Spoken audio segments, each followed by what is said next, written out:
السلام عليكم ورحمة الله وبركاته. وحشتوني. هنستهل النهارده حلقتنا دي ببركة بسم الله الرحمن الرحيم. اللهم لك الحمد كما ينبغي لجلال وجهك وعظيم سلطانك، ونشهد أن لا إله إلا الله وحده لا شريك له، له الملك وله الحمد، يحيي ويميت وهو حي لا يموت. ونشهد جميعا بأن سيدنا النبي محمد رسول الله صلى الله عليه وسلم. أما بعد، لعيب الكورة الرياضي المحترف اللي مدفوع فيه مليارات أو ملايين بيهنج بيجي عليه وقت بيهنج. صلاحيته بتبقى مش هي، بيجي عليه وقت مش هو. اي رياضي بيلعب لعبته اللي هو بيحبها بيجي عليه وقت بيكون في القمة، وبيجي عليه وقت بيكون في القاع، وبيجي عليه وقت وسطي مش قادر يدي بنفس الجهد والحماسة والقوة اللي كان بيدي بيها. كذلك الحمام، ياما سمعنا عن حمام عترة قوي قوي قوي قوي قوي، معموله له غية واخد باب، ويعني حاجة كده في الصدارة وشنب ويعتمد عليه، وتنشي بدل السنة سنة واتنين وتلاتة، يعني تنشي بدل السنة اتنين وتلاتة واربعة وخمسة، وفي النهاية أجواء مش هي، اتعمل عليه الصح اتمسك. العيب في الفرد ولا في الغاوي؟ العيب في فرد الحمام ولا في الغاوي؟ انا عايز اقول لك ان مش كل غاوي غاوي، مش كل غاوي غاوي، ومش كل غاوي محترف في الغي. في ناس عاصرناها وعاشرناها وشفناها بعيننا، دول شفناها لما بتقطع بحمام بتمسكه، بتعمل معاه اللي تجرد عليه مرة واتنين وتلاتة وخمسة وعشرة لما تعدم فرد الحمام العافية. بتجيبه من الأولى، بتتنى عليه وتكركب وتضرب السياخ وتبهدل الدنيا، عايزه يعني عايزه. سواء كان شغل محترفين أو سواء شغل ناس لصوص، هو بيبين لذاته من جواه إنه يقدر يمسك فرد الحمام بمجرد ما نزله وهبطه. وفي حمام ذكي بيسيبك تعمل وتزغرط، وفي النهاية حمامك يحط هو يمشي، تجرد عليه خلاص هو خد السكة. الله.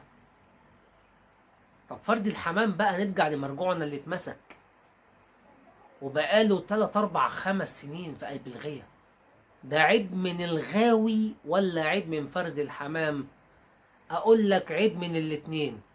فرد الحمام ما كانش ده يومه وما كانش جاهز، وعيب من الغاوي انه ما شقرش على فرد الحمام عشان يعرف انه في اليوم ده مش جاهز. طب ما هو كل فرد يا بيرجو هشقر عليه؟ طبعا. هو انت بيعجبك الفيديوهات اللي بيخش الغاوي فيها عامل غية، يشغل الكاميرا ويوريك ال100 باب وهم بيفتحوا تك تك تك تك تك تك تك تك تك ويطلع لك الحمام على السما؟ طب ما هو بيتضرب منه حتة حتتين. اتضربوا ليه وهم ليهم بيبان وهو اللي مفتح البيبان بايديه؟ اتضربوا ليه؟ اسأله. اتضربوا عشان هو ما فرس النهارده الحمام، ما فتحش يبص. والنهارده الام لما بتقوم ابنها عشان يروح المدرسه، مش في طقوس بتحصل؟ ولا انت لما بتكون نازل الشغل مش ليك حدوته كده بتحصل؟ ولا انت قايم من النوم بلبسك على الشارع؟ مش في حاجات،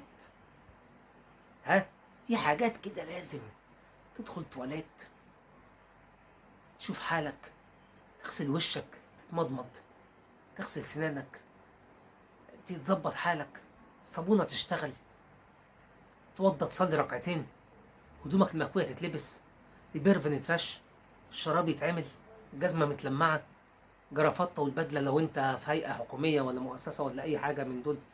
يعني في طقوس، في طقوس بتبين وتبرهن ان يومك ما بيبتديش من ساعه ما بتفتح عينيك بهرجله. في حاجات كده انت بتعملها، فنجان قهوه، كوبايه شاي، فطار الصبح، فنجان شاي بلبن، بسكويتايه يعني بتغير ريقك، بتفطر، بتنزل تدب بصل، بتدب في كلنا هنا طقوس، لينا طقوس. فالحمام ليه طقوس، مش ليه غاوي ليفه يدخل يفتح البيبان عشان يطلعوا على السحاب. طلع ومش يوم واتضرب، انت بقى فرحان. ما احنا شفنا فيديوهات لناس تربت تاتو، ايه ده، مسك له الاسد الجرار بتاع الغيط. الله، طب ليه؟ عشان ما تشقرش على فرد الحمام، طالع هلكان، طالع مش ما كانش عايز يطلع. تمام. في ناس تقول لي يا بيرجو لا مش شرط، والله لا والله شرط، بس احنا بنستعجل. انت قلت مش شرط، يعني عايز تمشيها كده، انت مشيها بدماغك كده. انا بقول لك الغاوي اللي بيستعجل بياخد على قفاه. ياما ناس استعجلت تضرب لها احلى حمام، والناس اللي بتشقر بتأجل. اللي بيشقر بيأجل. مع احترامي ليكو، هتبص تلاقي عنده 100 باب، لو شقر ممكن يفتح ل 70 و30. لا، يقول لك مش النهارده، فرد انا شايفه مش تمام. ما هو الناس كده، الغوي كده، طقوس كده، في طقوس كده. في فرد طب حد الله، انا مره فرد حمام اتجدر جناحه اتجدل. تمام، اتجدر كده، ما اعرفش من ايه، خرج من الباب على الارض اتهمد. تخيل بقى ده لو سند نفسه وطلع على عرق، ورحت واخد الرايه والفزعه وراح مرمي على الشارع، ابقى انا غاوي ايه؟ غاوي حمار. شقر على حمامك عشان في شنبات بتتضرب، العيب فيك قبل ما يبقى فيها. شقر على حمامك، والله ما عيب انك تشقر عليه وتفتح الباب لمدة ثانيتين تبص تشوف، وما بقولكش قلب عليهم او قلب فيهم قبل ما تفتح، لا، ما بقولكش قلب بايدك، بقولك شقر على الحمام. افتح بص بعينيك كده، شقر، وخد ربعايه كده تشقر، وبعد كده اهدى، ها، وبعد كده فتح براحتك. ما تطلعش بعماصك تفتح على طول، ترجع تقول يا ريت اللي جرى مكان.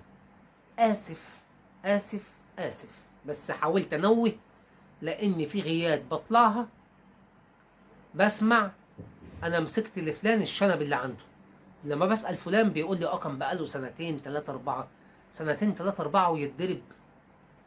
عيبة قوي بجد والله. شقر على الحمام قبل ما تطلعه في يوم مش يومه. واحلى مسا عليكم، بابا المجال اسامه بيرجو ترمس، واللي يصلي على النبي يكسب. سلام.